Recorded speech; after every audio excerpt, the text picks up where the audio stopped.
I have always found the end portal so intriguing. There's something about it that draws me, makes me stare at it and think twice before jumping in. It feels otherworldly, and rightly so. It is, after all, a portal to another dimension. In the end, it's just a simple shader, but shaders can go a long way to set a mood.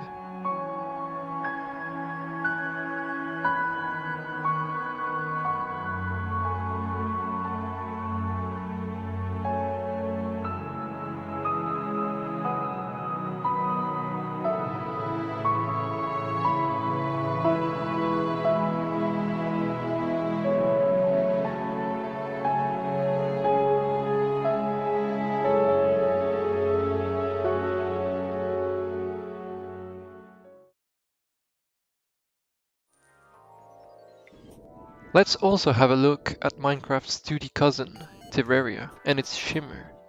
Entering the biome for the first time leaves you in awe as stars replace the surrounding stone and dirt. The glittering sand and journey, simply breathtaking from the start of your voyage till the very end.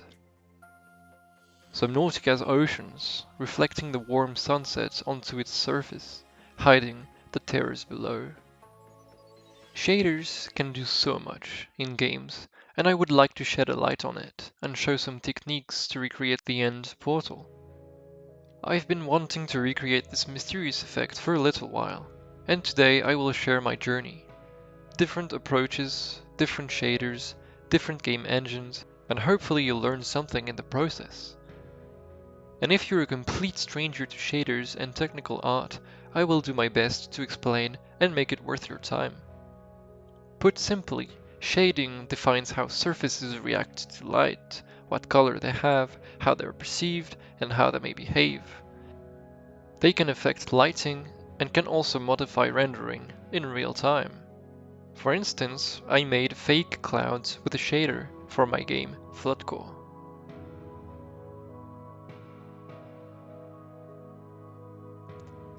And here is a shader inspired by Terraria's shimmer, and here's how it looks in a Minecraft cave.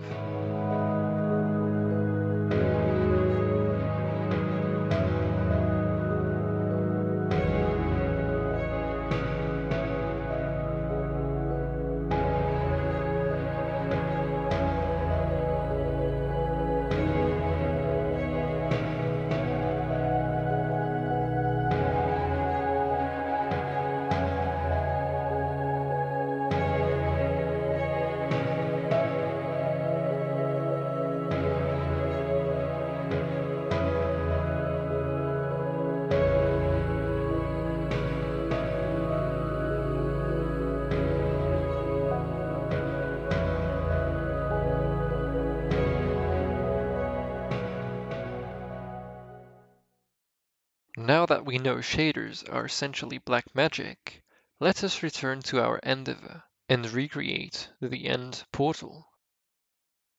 Let's take a look at the portal in-game and analyze how it looks and behaves. The texture itself is essentially scrolling pixels in different directions, scales, and colors. But once we move the camera, everything moves with it. How do we do that? Well, let's get into it. Hey, you.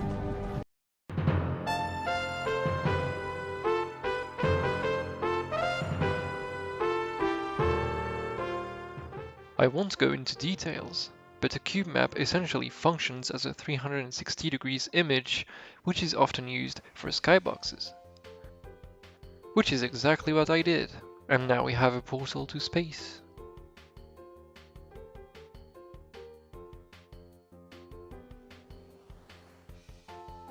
Or to a bus garage. To achieve this, we can simply get an unlit material, put the HDR texture with a reflection vector as UV input, and we get a cool shader. That is still not what we're after. We're missing some elements.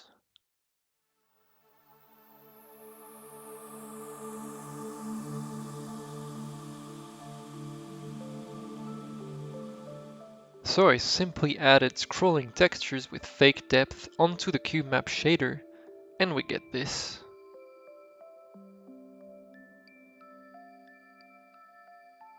Scrolling textures are easy in Unreal Engine. Just add a banner, specify the speed and direction, and you're good to go. A little bit more complex in Unity, but nothing fancy. What about the fake depth? This layering effect can be done with a bump offset node. It will fake texture depth based on the camera angle. You need a height map input for this, and then simply use this as the UVs. This is known as parallax occlusion, and can fake depth really well. It's often used in games and it's hard to spot when it's well done. It's a step in the right direction, but taking a closer look shows that it does not behave as the real portal. Unlike the cube map, the textures are not reacting to the camera movement. Still interesting, but that does not seem to be the solution to our problem.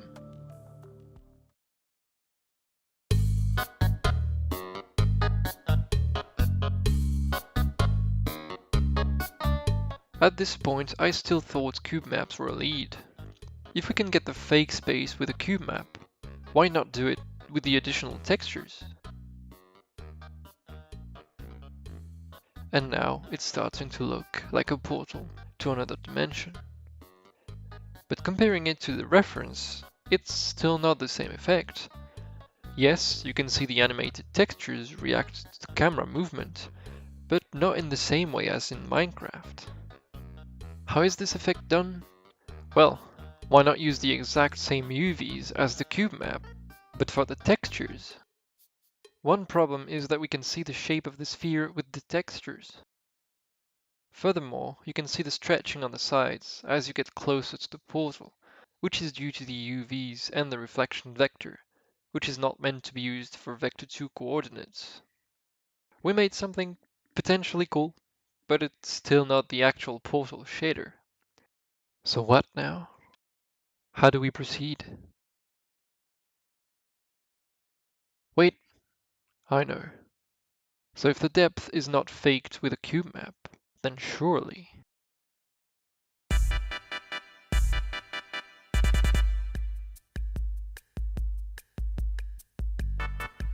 Through the portal, you can see stuff that you otherwise can't. It behaves as a mask for hidden particles and textures, which is why I thought stencils could be a lead. You can do so much with stencils, with enough patience.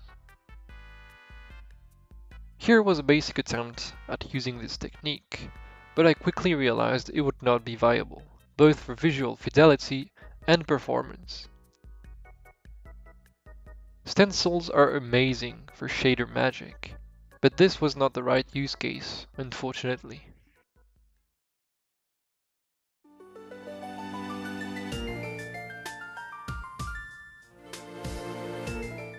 At this point, I just could not find the answer by myself. I was close to actually looking up solutions online, which I wanted to avoid at all costs. The process of trial and error is so great for learning, I did not want to give it up. So I started staring into the void, thinking about potential solutions, only to fall deeper into the void. Hold on a second, are you seeing this? I'm moving the camera, but the texture doesn't move. And when the void fills up my screen, moving the camera does not change anything. And then it struck me. How did I not think of this sooner? I was stuck thinking in 3D space, when in fact...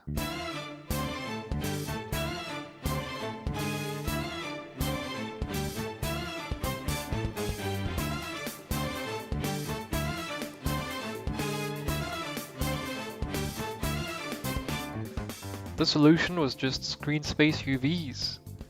Your screen acts as a 2D canvas, and if you feed its UVs to the texture, it will just render as a flat image on the screen, only visible on whatever object has that material, in this case, the portal. Even now, knowing that screen UVs is the solution, when I look at the portal I still get confused and feel like it's some kind of mask or stencil or just magic, when in fact it's much simpler. The final shader itself is actually a simple scrolling texture stacked many times, with different rotation, scale, speed, color, and emissive. And you could probably optimize it a lot. I also made a rudimentary version with HLSL, just to show how it could be simplified, but I won't go into details as I am still learning it. I understand why it took me several tries to get there, and honestly I'm glad I kept trying different solutions. One thing I haven't talked about yet is the texture itself. I recreated it in Substance Designer with this setup, with the results quite close to the reference. Once I had found how to recreate the effect, I couldn't help making my own version of the portal after seeing so many cool variations with in-game shaders. It uses some of the tricks previously mentioned with a bit more complexity to it. Here's what I came up with.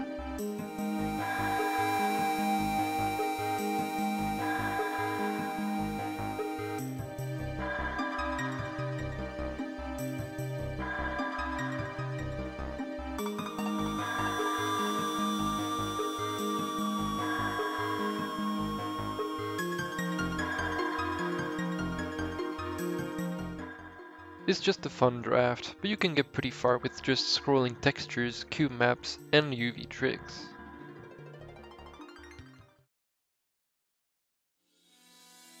As a conclusion for this project, I would like to finish with a few notes.